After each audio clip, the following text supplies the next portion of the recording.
মাঝ নদীতে অসুস্থ হয়ে পড়া 5 বছর বয়সী এক শিশুর জীবন রক্ষা করে মানবিকতার নতুন দৃষ্টান্ত স্থাপন করল বাংলাদেশ কোস্টগার্ড।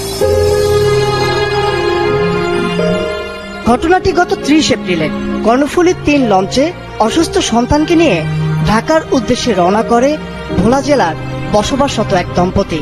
লঞ্চটি দুপুর 2টার দিকে গজারিয়ার 60 নং এলাকায় পৌঁছালে 5 বছরের সাইদুল আরো বেশি অসুস্থ হয়ে পড়ে। অসহায় পরিবারটির দিকে নজর পড়ে সেই লঞ্চে ভ্রমণ করা এক কোস্টগার্ড সদস্যের। পরিবারটির কথা চিন্তা করে তিনি যোগাযোগ করেন নারায়ণগঞ্জ জেলার কোস্টগার্ডের পাগলা স্টেশনে। স্টেশন কমান্ডার সব শুনে দ্রুত যোগাযোগ করেন ঊর্ধ্বতন কর্তৃপক্ষের সঙ্গে।